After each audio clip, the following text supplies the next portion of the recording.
All right, well, I've been testing the Suburban Blix for quite a while now. We started with it up in our front yard.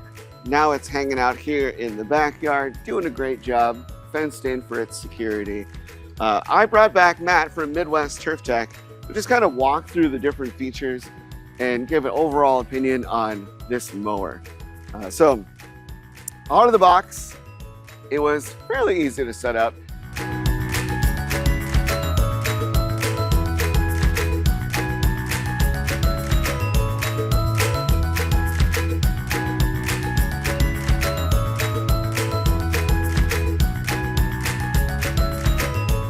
I will tell you though that there are a couple of things that they don't mention that they probably should.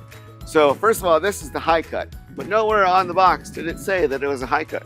So I opened the app and I selected Blix and then it wouldn't connect. So I was quite frustrated because I have a very strong network. I've tested many robot mowers. And it's like, I shouldn't be having these issues. So once I overcame that with the help of Matt, I was like, all right, I'm off to the races. Not quite. You need to do a firmware update immediately. So update the app, update the firmware, and then you're good to go. Mapping was pretty straightforward. You grab your phone, you get the mower, you kind of follow it around, drive it, makes a perimeter. It did get stuck a couple times. I'm not sure that the erase function actually works, but it was able to work itself out. And so we did a little perimeter around, and that created the map. From there, I set up a schedule to run every day because, you know, why not? And then I just set it and forget it. This guy has run for weeks with no issue whatsoever. No intervention for me at all. It just goes, it reports back. It actually shows pictures of anything it's encountered. So if I get in the way, now I'm gonna get a picture on the app of this weird guy that's in front of the mower. But I've gotten a lot of like neighbors that were just checking it out. The bush up front, unfortunately, it's a little overgrown. I've got our dogs in the backyard here, and that's cool. It also shows areas where the wheels were slipping. So I mentioned not an all-wheel drive unit. They have little attachments here that go on the side, and that can help with the hills. So we have a walkout. The sides of the house are sloped, and so there's a little slippage there, and the little grips can help for that. Here in the backyard, I don't feel like it needs it. It appears to do a very good job. And this thing is navigating with GPS, LiDAR, and cameras. So it's got all the backup. And we don't need to install an RTK antenna. So a lot of other mowers are gonna have you set that up, and then it's gotta have a view of the sky. Well, this little gentleman, it just goes out and does it. There is a rain sensor here.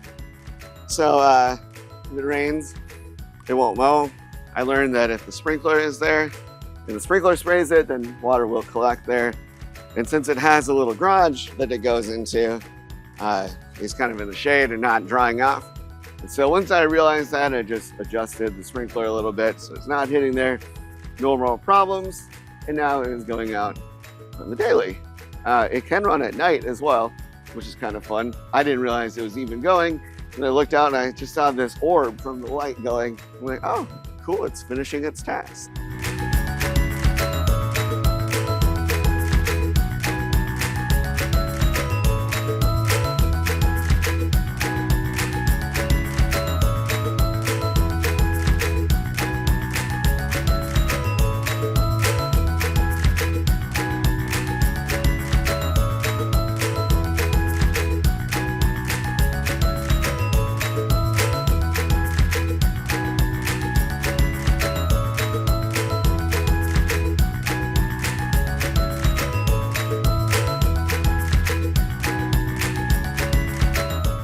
Really cool, great cut quality. You'll see it's just going back and forth in the yard, perpendicular to the edge. I didn't have to tell it to do that. It just did it on its own. So really easy to set up. Matt, what am I missing? It does have a larger cutting disc than a normal mower. It's 9 or 10 inches, six blades on it. I would have to say the LiDAR that Suburban uses is more of an industrial grade version. There's a lot of the other mower brands, they use a kind of, I would say, a lesser quality LiDAR.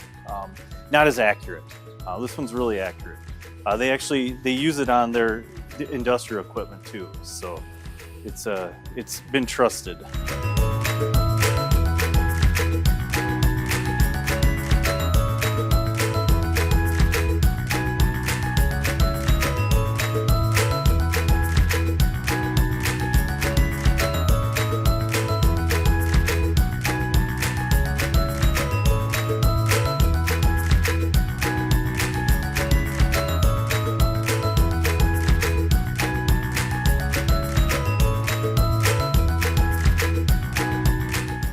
Yeah, you were saying you have a commercial client that actually has a Suburban, not this unit, but the larger Thor. Yep.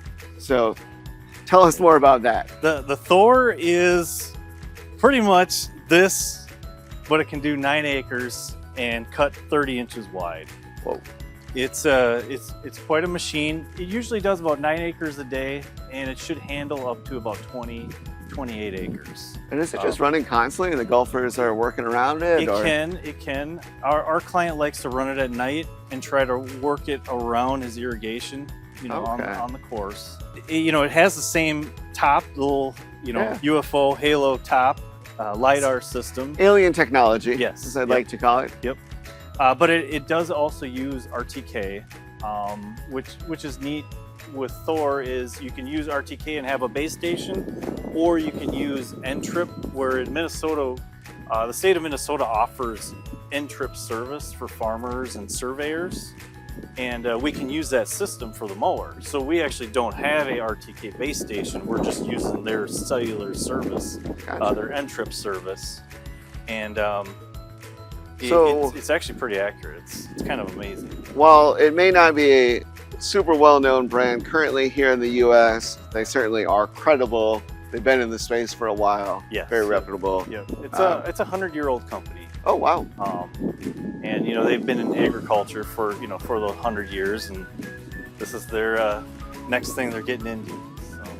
Well, I like it. I appreciate you making the introduction and then giving me some tips and helping me work through some issues I had with it, and sharing that knowledge with our viewers. So if you guys enjoyed this video, be sure to subscribe. If you're in the market for a mower and you don't want to just buy it on Amazon, check out Matt, Midwest Turf Tech. They'd love to help you out. They do ship nationwide. And yeah, until next time, take care.